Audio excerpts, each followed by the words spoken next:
Salam jemaat terkasih, salam sejahtera bagi kita semua. Senang sekali hari ini kita berjumpa kembali dalam renungan Light of Revival. Harapan dan doa saya Bapak Ibu Saudara semua ada dalam keadaan yang sehat di hari yang baru ini.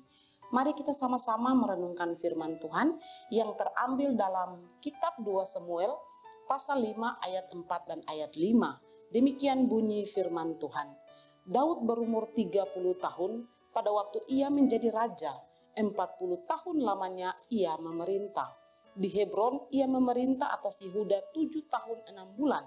Dan di Yerusalem ia memerintah 33 tahun atas seluruh Israel dan Yehuda. Bukan prestasi, tapi relasi. Saudara yang terkasih dalam Tuhan Yesus Kristus, jika kita berbicara tentang prestasi, maka Daud merupakan salah satu tokoh di dalam Alkitab yang memiliki prestasi luar biasa. Dalam bacaan kita bisa melihat bahwa Daud memerintah atas Israel dan Yerusalem selama 40 tahun. Ini bukan suatu waktu yang singkat bagi seorang raja yang memerintah satu bangsa yang besar, bukan saja satu bangsa yang besar, bangsa pilihan Tuhan, tetapi juga bangsa yang tegar tengkuk. Tapi di tangan Daud sebagai seorang raja bagi Israel dan Yehuda, Israel disegani oleh bangsa-bangsa lain. Israel menjadi bangsa yang disegani oleh bangsa-bangsa lain di bawah kepemimpinan Daud. Israel memiliki kejayaan yang luar biasa di tangan dari seorang Raja Daud. Ada seorang yang mendeskripsikan kehidupan, karakter, pelayanan, prestasi yang Daud miliki dengan 4 poin. Yang pertama dia katakan bahwa kepemimpinan Daud adalah kepemimpinan yang berkenan kepada Allah karena dia mengetahui kehendak Allah dengan baik. Yang kedua, kepemimpinan Daud yang tidak berubah. Yang ketiga, kepemimpinan Daud yaitu sikap yang patuh kepada Allah. Dan yang keempat, kepemimpinan Daud adalah kepemimpinan yang dapat mempertanggungjawabkan semua keputusannya. Saudara, inilah prestasi yang luar biasa yang bisa kita lihat dari seorang Raja Daud. Tapi kalau kita bertanya, apakah Daud merupakan satu-satunya orang yang memiliki prestasi luar biasa? Ternyata tidak, saudara. Di dalam Alkitab juga mencatat bahwa ada banyak tokoh-tokoh Alkitab yang juga berprestasi di dalam setiap pelayanan Tuhan. Dan Daud bukan satu-satunya orang.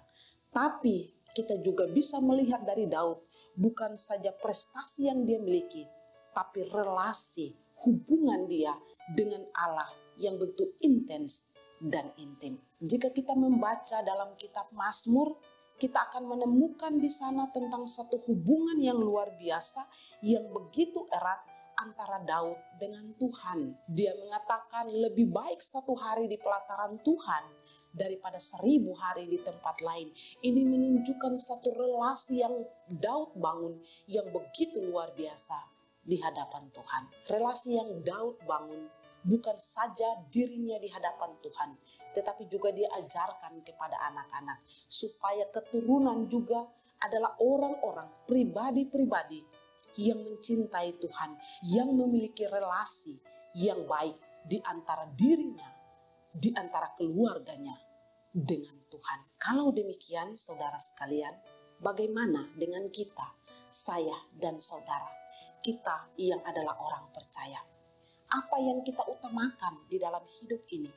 Prestasi atau relasi? Banyak orang, bahkan orang-orang Kristen hari-hari ini lebih fokus kepada prestasi dibanding relasi dengan Tuhan. Banyak orang yang hari-hari ini ketika mendapatkan prestasi melupakan relasi dengan Tuhan. Ketika mendapatkan prestasi pergi dan meninggalkan Tuhan. Ketika mendapatkan prestasi jauh lebih utama, lebih difokuskan dibanding relasi dengan Tuhan. Tetapi Daud memberikan contoh yang luar biasa. Prestasi dia miliki, tetapi relasi itu terus dia bangun di dalam hubungannya dengan Allah. Biarlah kita bisa belajar dari Daud bahwa prestasi bukan hal yang utama di dalam hidup kita, melainkan relasi. Prestasi harus menjadi sarana untuk membawa kita lebih intim dengan Tuhan lagi. Prestasi harus membuat kita tidak melupakan Tuhan di dalam setiap karya yang kita lalui. Prestasi harus membawa kita hidup memuliakan nama Tuhan. Mari saudara sekalian, saya mengajak kita semua untuk mengutamakan relasi kita di hadapan Tuhan dan bukan prestasi. Percayalah saudara bahwa ketika kita menjalin relasi yang indah dengan Tuhan, Tuhan bisa mengizinkan kita mendapatkan prestasi-prestasi yang luar biasa dalam hidup ini. Kiranya Tuhan memberkati kita. Mari kita berdoa. Terima kasih banyak Tuhan, teladan dari Raja Daud memberikan kepada kami contoh bahwa relasi yang indah dengan Tuhan itu jauh lebih utama dan lebih penting dibanding dengan prestasi di dunia ini. Ajar kami Tuhan, pimpin kami supaya di dalam hidup ini relasilah yang kami utamakan dan bukan prestasi. Terima kasih Tuhan untuk firman yang menguatkan kami. Di dalam nama Yesus. Amin. Saudara terkasih, mari terus jadikan firman Tuhan sebagai pelita dan terang di sepanjang hidup kita. Tuhan Yesus memberkati.